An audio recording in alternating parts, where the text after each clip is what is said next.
우리 계신 하나님 말씀 신약성경 요한복음 7장입니다. 하나님께서 오늘도 동행하시는 복된 날 되시기를 축복합니다. 요한복음 7장에는요, 예수님께서 위기의 순간에 봉착했음을 그대로 가감없이 다 보여줍니다. 100% 하나님이자 100% 인간의 몸으로 예수님은 오셨지요. 그러면 사람들의 환영을 좀 받으면 좋지 않았을까요? 물론 환영한 분도 계세요. 그런데 오늘 본문에는 예수님이 별로 환영받지 못하셨음을 보여주고 있습니다. 자, 1절 볼게요. 1절입니다. 그 후에 예수께서 갈릴리에서 다니시고 유대에서 다니려 아니하심은 유대인들이 죽이려 함이로라. 갈릴리와 유대를 구분하고 있습니다. 유대는 예루살렘 지경을 의미합니다.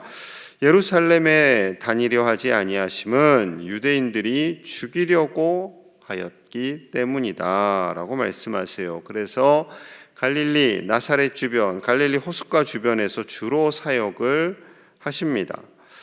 어제 읽은 요한복음 6장에서 오병이어의 기적이 있었어요. 그래서 그 후에 이렇게 되어 있는 거죠. 예수님께서 오병이어의 기적을 일으키시고 더 환영을 받고 더 칭찬을 받는 것이 아니라 오히려 예루살렘에서는 많은 유대인들이 예수님을 죽이려고 하였다라는 거죠. 19절, 20절, 25절에서도 무려 3번이나 더 등장하고 있습니다. 누가복음 4장에서도 예수님께서 이사야 선지자의 예언이 응답되었다라고 말씀하시자 고향 사람들조차도 예수님을 끌고 벼랑 끝으로 가서 밀어뜨려 죽이려고 하였습니다. 그만큼 예수님을 죽이려고 하는 사람들이 참 많았어요. 뿐만 아니라 예수님을 잡으려고 한다, 체포하려고 한다라는 표현도 4번이나 나옵니다. 30절, 32절, 44절, 45절. 자, 44절, 45절 봅니다. 그 중에는 그를 잡고자 하는 자들도 있으나 손을 대는 자가 없었더라. 아랫사람들이 대제사장들과 바리새인들에게로 오니 그들이 묻되 어찌하여 잡아오지 아니하였느냐. 높은 사람들이, 대제사장들과 바리새인들이 아랫사람들, 부하들을 보내서 예수님을 체포해 와라 그랬는데 이 사람들도 가더니 예수님 말씀을 듣고 감동이 된 거예요. 그래서 도저히 예수님을 잡을 수가 없네요, 저 사람을. 이렇게 된 거죠. 그럼에도 불구하고 오히려 지도층들, 지배계급에 있는 사람들은 계속해서 예수님을 잡으려고 하고 예수님을 죽이려고 하고 그 생각을 멈추지 않습니다. 그렇다면 예수님의 가족들은 어떠했을까요? 자, 4절, 5절 봅니다. 4절. 스스로 나타내기를 구하면서 묻혀서 일하는 사람이 없나니 이 일을 행하려 하거든 자신을 세상에 나타내소서 하니, 동생들이 말하는 거예요. 형님, 자신을 드러내기를 원하신다면 이 시골에 묻혀서 계실 이유가 있습니까? 예루살렘으로 가십시오 라는 거죠. 자, 5절입니다. 이는 형제들까지도 예수를 믿지 아니함이로라. 이렇게 말한 이유는 형제들도, 그 동생들도 예수님을 믿지 않았다라는 거예요. 예수님의 동생이 야고보, 요셉, 시몬, 유다 이렇게 4명 있었다라고 마태복음 13장에 기록하고 있습니다. 감사하게도 나중에 이 중에 2명, 야고보와 유다는 정말 예수님을 열심히 믿고 야고보서와 유다서를 기록하게 되죠. 이렇게 예수님을 온전히 믿기 전에는요, 동생들조차도 예수님을 안 믿었다라는 거예요. 안 믿었다. 참 쉽지 않으셨을 것 같아요. 우리 예수님께서 사명을 감당하기. 동생들도 지지하지 않죠. 함께 살아온, 30년간 함께 살아온 이 동생들이 갑자기 형님이 이상한 행동을 하시는 거예요. 그 전까지는 기적을 일으키지도 않았고 공생의 삶을 사시지 않으셨으니까 그럴 수 충분히 있을 겁니다. 저희 형이 있는데 저희 형이 30세까지는 평범하게 지내시다가 갑자기 기적을 일으키고 갑자기 성경 말씀을 하시고 갑자기 선지자처럼 메시아처럼 행동을 하면 제가 좀 당황하겠죠. 진짜일까? 가짜일까? 왜 그러시지? 불을 받으셨나? 뭐 이런 생각할 겁니다. 동생들도 그렇게 생각했다라는 거죠. 예수님을 향해서요, 많은 사람들이 무시하고요, 함부로 말했어요. 거절감을 줬어요. 자, 40절, 41절 볼게요. 40절, 41절 같이 봅니다. 시작.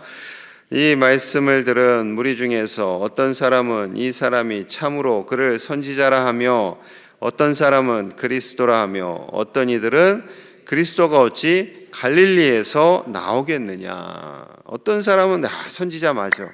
어떤 사람은 메시아야. 그리스도가 메시아죠. 어떤 사람들은요, 어떻게 갈릴리에서, 저 이방의 갈릴리 같은 땅, 좀 격한 표현으로는 저 총구석 같은 곳, 저 무시받는 곳, 멸시받는 곳에서 어떻게 감히 메시아가 올 수 있어? 그리스도가 어떻게 이곳에 온단 말이냐? 이거 가지고요, 계속 사람들이 논쟁을 했습니다. 42절 볼게요. 42절 보시면 성경을 좀 아는 사람도 있었어요. 42절. 성경에 이르기를 그리스도는 다윗의 씨로 또 다윗이 살던 마을 베들레헴에서 나오리라 하지 아니하였느냐 하매, 미가서 5장 2절에 다윗이 살던 마을 베들레헴에서 메시아가 오실 것이다 라고 말씀되어 있는 것을 아는 사람이 있었다라는 거죠. 잘 알고 있어요. 그러면은 예수님께서 베들레헴에서, 유다의 고향, 다윗의 고향 베들레헴에서 나신 것도 알아야죠. 호적하러 가는 중에 났잖아요. 마국간에서. 베들레헴입니다. 분명히 베들레헴에서 오셨어요. 그런데 사람들이 거기까지는 잘 몰라요. 그냥 나사렛에서 자라셨으니까, 어릴 적부터 거기서 자랐으니까 나사렛 사람이려니 하고, 갈릴리 사람이려니 하고, 갈릴리에서는 선한 사람이 나올 수가 없어, 선지자가 나올 수가 없어 라고 말했던 거죠. 제사장들과 바리새인들도 똑같이 그렇게 말했어요. 그런데 니고데모가 예수님의 말씀을 듣지도 않고 행함도 보지 않고 왜 그렇게 함부로 판단합니까? 라고 말하자 기분이 상했어요. 자, 52절로 가봅니다. 52절. 그들이 대답하여 이르되 너도 갈릴리에서 왔느냐? 찾아보라. 갈릴리에서는 선지자가 나지 못하느니라 하였더라. 니고데모가 예수님을 편든 것도 아니에요. 객관적으로, 중립적으로 말한 거예요. 좌로나 우로나 치우치지 않고. 함부로 우리가 왜 예수님을 정죄합니까? 잘 봅시다. 좀 기다려 봅시다. 어떤 일이 일어나는지. 그러니 너도 갈릴리에서 왔냐? 네 고향도 갈릴리냐? 이렇게 한 거예요. 얼마나 더 니고데모가 마음이 상했겠어요. 여러분, 예수님에 대한 그 신분의 차별, 지역의 차별, 사회적인 편견, 이런 것 때문에요, 예수님은 메시아로서 사역을 감당하기가 쉽지가 않았습니다. 그저 예수님의 출생을 갈릴리로 인정해버리고 글도 못 배운 사람이 어떻게 저렇게 성경적 지식을 다 가지고 있냐 놀란 거예요. 왜 그렇게 생각을 했냐면요, 글은 함부로 배울 수가 없었어요. 그물질하는 어부들, 목수잖아요. 예수님의 아버지가 목수, 요셉 목수니까 글을 몰라요. 가르쳐주지도 않아요. 글도 못 배운 사람이 어떻게 글을 아느냐라고 놀랬던 거죠. 여러분, 이런 상황 속에서 예수님 사역하기 참 쉽지 않으셨겠죠. 많은 사람들이 죽이려고 해요. 체포하려고 해요. 무시해요. 그런 상황 속에서 그럼에도 불구하고 예수님은 흔들리지 않습니다. 사람들의 편견, 세상 사람들의 정죄, 그러한 것으로 인해 두려워하지 않으시고 메시아의 사명을 꿋꿋하게 감당하시는 거죠. 여러분, 그 예수님을 가슴에 품은 우리 역시 이 세상에서 당당하고 이 세상을 향해서 자신 있게 예수님을 구주로 고백하는 믿음의 사람으로 살아가야 할 줄로 믿습니다. 여러분, 오늘날 세상 사람들은요, 다 물질에 이렇게 목이 걸려 있어요. 물질이라는 목줄에. 그래서 그 물질이라는 목줄이 당당하다 그러면 어깨에 힘을 막 주고 살지만, 그 물질이라는 목줄이 좀 부족하다 싶으면 어깨를 움츠리고 삽니다. 요즘 청년들 대학이라는 그 간판, 워낙 대학이 서열화돼 있으니까 대학에 가도 만족함이 없어요. 편입한다, 다시 반수한다, 대학 입시를 다시 보겠다. 요즘 다 엄마 아빠가 먹고 살만 하니까 그런 소리를 하죠. 옛날 같으면 먹고 살기도 어려운데 무슨 재수고 반수고 다시 수능을 보고 그냥 살아 이러겠죠. 현대인들이요, 요즘 청년들이 물론 어려운 거 알아요. 힘들어요. 워낙 이 사회가 서열화되어 있다 보니까 더 좋은 대학을 나와야만 취업이 되고 출세를 할 수 있겠다라는 생각을 하면서 살아가니 요즘 청년들, 장년들 다 이 세상에 이 갈증이 채워지지 않습니다. 너 어디 나왔어? 저 어디 나왔는데요. 그럼 이제 무시를 당할까 봐. 똑같죠. 그 시대나. 무슨 갈릴리에서 선한 게 나와. 저 지방에서 저 지방의 이상한 대학에서 무슨 선한 게 나와. 여러분, 그런 이 세상적인 편견과 이 세상적인 판단을 이겨내시는 우리 가족들 되시기를 간절히 축복합니다. 세상이 자꾸만 그렇게 몰아갈 거예요. 사단이 그렇게 몰아가요, 이 세상을. 그래서 우리 청년들이 절망하고 좌절하고 낙심하고 방에 갇혀서 안 나오고 취업을 아예 포기하는 그런 청년들이 일어나고 있는 거죠. 이 시대를 바라보면서요, 우리는 정말 기도해야 할 줄로 믿습니다. 37절, 답은 이거예요. 37절 같이 봅니다. 시작. 명절 끝날 곧 큰 날에 예수께서 서서 외쳐 이르시되 누구든지 목마르거든 내게로 와서 마시라. 아멘. 서서 외쳐, 강력하게 외치셨다라는 거예요. 그냥 사람이 많으니까 목소리를 크게 낸 그렇게 말씀하신 게 아니라 예수님의 간절한 마음, 정말 진리를 선포하시는 마음이 표현되어 있는 거죠. 목마르거든 돈을 벌어라가 아니에요. 목마르거든 좋은 대학 가라가 아니에요. 물론 좋은 대학도 가고 돈도 벌어야 돼요. 그러나 그것이 우리의 인생의 목적은 아니다라는 거죠. 아니다. 우리의 목적은 예수님께로 나아가서 예수님의 생수를 마시는 것이, 그것이 가장 중요하고 그것이 가장 소중함을 말씀하고 있습니다. 여러분, 예수님으로 체험받는 저와 여러분들 되시기를 간절히 소망합니다. 예수님으로 체험받는 우리 자녀손들을 하나님께서 높여주시고 이 세상에서 존귀 여김을 받게 하실 줄로 믿습니다. 예수님을 믿는 우리 자녀손들이 세상에서 천대받도록 가만히 두시는 우리 예수님이 절대 아닙니다. 절대 아니에요. 또 38절 39절에서도 반복하세요. 38절, 나를 믿는 자는 세상에 이른같이 그 배에서 생수의 강이 흘러나오리라 하시니. 39절 시작. 이는 그를 믿는 자들이 받을 성령을 가리켜 말씀하신 것이라. 예수께서 아직 영광을 받지 않으셨으므로 성령이 아직 그들에게 계시지 아니하시더라. 아멘. 성령은 마가의 다락방에서 임했잖아요. 그러니 나를 믿는 자는, 예수님을 믿는 자는 예수님의 영이신 생수의 강이신 그 성령님이 흘러나오게 되고, 그 권능의 성령님께서 우리에게 권능을 주시고 생명을 주시고 능력을 주신다라고 말씀하고 있습니다.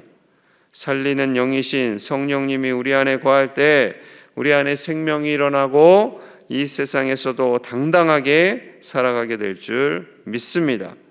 여러분, 세상으로 인해 불안해하거나 두려워하거나 절망하거나 거절감을 갖지 않는 저와 여러분들 되시기를 축복합니다. 성령님께서 우리와 함께 하시면 우리는 당당하게 이 세상을 이기고 성령님의 능력으로 말미암아 생수의 강이 흘러서, 그 강은요 나만 살리는 것이 아니라 우리의 가족을 살리고 우리 교우들을 살리고 우리 이웃을 살리는 줄로 믿습니다. 생명을 살리는 성령의 사람이 다 되시기를 간절히 축복합니다. 이렇게 마음을 모아서 기도합니다. 이 세상의 기준, 이 세상의 물질과 학력과 그런 것들로 인해서 우리가 거절감이나 상처를 받지 않고 당당한 하나님의 사람으로 살도록 예수님, 생명수 되시는 예수님으로 채움받는 인생이 되도록, 그리하여 우리가 우리 자녀들과 손주들이 어디에서나 당당한 예수님의 사람으로 살도록, 저들을 통하여서 생수의 강이 흘러서 많은 사람들의 생명을 살리는 이들이 되도록 우리 교회가 그러한 일에 쓰임 받기를 우리와 우리 가족들을 위해서, 우리 교회를 위해서 함께 간절히 기도하겠습니다. 하나님 아버지 감사합니다. 하나님의 은혜로 삽니다. 생수의 강이신 예수님으로 우리의 갈급함이 해갈되고 이 땅에서 승리하며 살도록 축복하여 주시옵소서. 하나님이 우리를 도우시는 줄로 믿습니다. 세상의 편견과 세상의 지식과 세상의 기준으로 인해 흔들리지 않고 당당하게 믿음으로 사는 우리가 되게 하여 주시옵소서. 당당하게 믿음으로 살게 하여 주시옵소서. 예수님을 죽이려고 하고 예수님을 체포하려고 하고 예수님을 멸시했던 모든 악한 세력으로부터 우리를 건져주신 하나님 감사합니다. 우리를 자녀 삼아주신 하나님 감사합니다. 아버지여, 우리의 심령 가운데 성령님을 더 부어주시옵소서. 가득히 채워주시옵소서. 그리하여 이 세상을 이기고도 남는 하나님의 아들 딸들이 다 되게 하시고 우리 자녀손들을 지켜주시고 이 세상에서 복이 되게 하여 주시옵소서. 이 세상에서 복이 되게 하여 주시옵소서. 이 세상에서 복이 되게 하여 주시옵소서. 주여, 우리 교회를 통해 이 지역이 복되게 하여 주시고 이 세상이 하나님의 나라로 변화되는 놀라운 역사가 일어나게 하여 주시옵소서. 우리 가족들을 책임져 주시옵소서. 우리 자녀손들을 책임져 주시옵소서. 하나님, 이 땅에 예수님을 보내주셔서 감사합니다. 환영받지 못했던 땅 갈릴리 나사렛에서 자라게 하시고 베들레헴에서 태어나게 하시고 우리를 위해 메시아의 사명을 감당하게 하시니 감사합니다. 그 예수님으로 채움받는 우리가 되게 하여 주시옵소서. 그 예수님으로 가득 채워지는 우리가 되어 이 세상의 것으로 인해 갈급해하지 않게 하시고 이 세상의 것으로 인해 목말라 하지 않는 우리가 되게 하여 주시옵소서.